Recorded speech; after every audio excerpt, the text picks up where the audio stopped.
السلام علیکم ناظرین، اذان ٹی وی ویب سائٹ کے کرنٹ افیئرس کے پروگرام میں ہوں آپ کا ہوسٹ عدیل عارف۔ ناظرین، آج دنیا میں حالات بہت تیزی سے ہمارے ارد گرد بدل رہے ہیں اور دوسری طرف انفارمیشن کا ایک طوفان ہے۔ اس انفارمیشن کے طوفان میں ایک تجزیہ پیش کرنا یقیناً یہ بھی ایک فن ہے۔ آج ہم نے اپنے اسٹوڈیوز میں ایک ایسی شخصیت کو دعوت دی ہے جو کہ ایک سیکیورٹی اینالسٹ ہیں، پاکستان آرمی کے ریٹائرڈ میجر ہیں۔ ہم نے انہیں دعوت دی ہے کہ وہ حالات حاضرہ پر اپنا پرسپشن پیش کریں۔ السلام علیکم کیسر یعقوب صاحب۔ وعلیکم السلام۔ کیسے ہیں آپ؟ ٹھیک ٹھاک ہے ون۔ جی کیسر صاحب، ہم دیکھتے ہیں کہ 9/11 کے بعد امریکہ اپنے اتحادیوں کے ساتھ اس ریجن میں آیا۔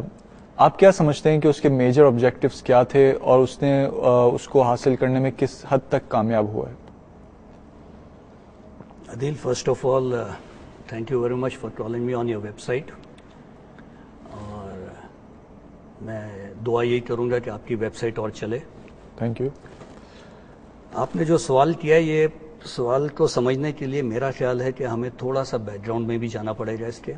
جیسے آپ نے کہا کہ میں ایک سیکورٹی اینالسٹ ہوں، جی from a security analyst point of view, first of all آپ کو یہ ماننا پڑے گا کہ every organisation, every institution, every country, every region has a right to defend and protect itself, ٹھیک ہے۔ رائٹ؟ اور اس کا ایک ہی طریقہ ہوتا ہے کہ سب سے پہلے وہ تھریٹ پرسیپشن کرتا ہے۔ جتنی چھوٹی چیز ہوتی ہے اس کا دشمن بھی اتنا چھوٹا ہوتا ہے، اور جتنی بڑی چیز ہوگی اس کا دشمن بھی اتنا بڑا ہے۔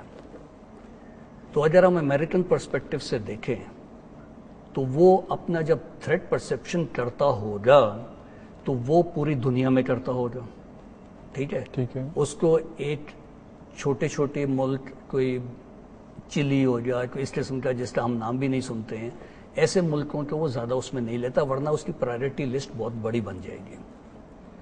تو اس ساری سچویشن کو سمجھنے کے لیے آپ کو یہ سمجھنا پڑے گا کہ یہ دنیا میں جو سیاست سیکنڈ ورلڈ وار کے بعد سے چل رہی ہے یہ ہے کیا۔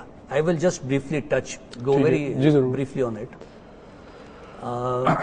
سیکنڈ ورلڈ وار کے بعد آپ کو معلوم ہے 2 سپر پاور تھے، یورپ آدھا ڈیوائیڈڈ تھا، اور دونوں سپر پاوروں میں اگر چاہتے تو آرام سے رہ سکتے تھے، لیکن کولڈ وار بھی تھی۔ جی کیوں تھی؟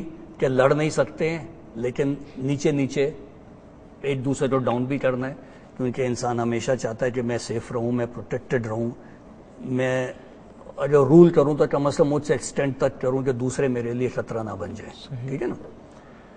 تو اس لیے وہ کولڈ وار جاری رہی، اور جب افغانستان میں USSR آیا تو یہ ایک اپرچونٹی تھی امریکہ کے پاس کہ وہ اس سچویشن آف کولڈ وار کو اینڈ کر دے اور بائی پولر سے یونی پولر پہ آ جائے، یعنی کہ دنیا میں ایک سپر پاور ہو۔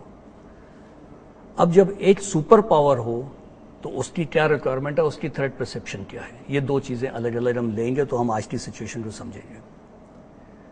تھریٹ پرسیپشن پہ اگر میں امریکن بن کے سوچوں تو میں کہوں گا کہ جی میرے پاس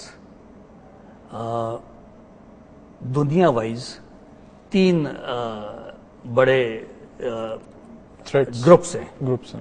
let's say one is Russia which is still a super power, one is European Union, and the third is China, ٹھیک ہے؟ ٹھیک ہے۔ اب امریکن ہونے کی حیثیت سے اگر میں چاہوں تو میری کوشش یہ ہونی چاہیے کہ ان میں سے کوئی انڈیویجولی بھی میرا مقابلہ نہ کرے، مجھے تھریٹ نہ پوز کرے، اور کلیکٹیولی بھی نہ کرے، صحیح، ٹھیک ہے؟ تو اس لیے میں جب اپنی اسٹڈی یا اسٹریٹجی کروں گا تو میں اس طریقے سے کروں گا کہ میرا کوئی بھی ایسا اسٹیپ نہیں ہو جو ان کو نزدیک لے آئے، اور کوئی ایسا اسٹیپ نہیں ہو کہ تینوں میرے سے لڑ پڑیں، ٹھیک ہے؟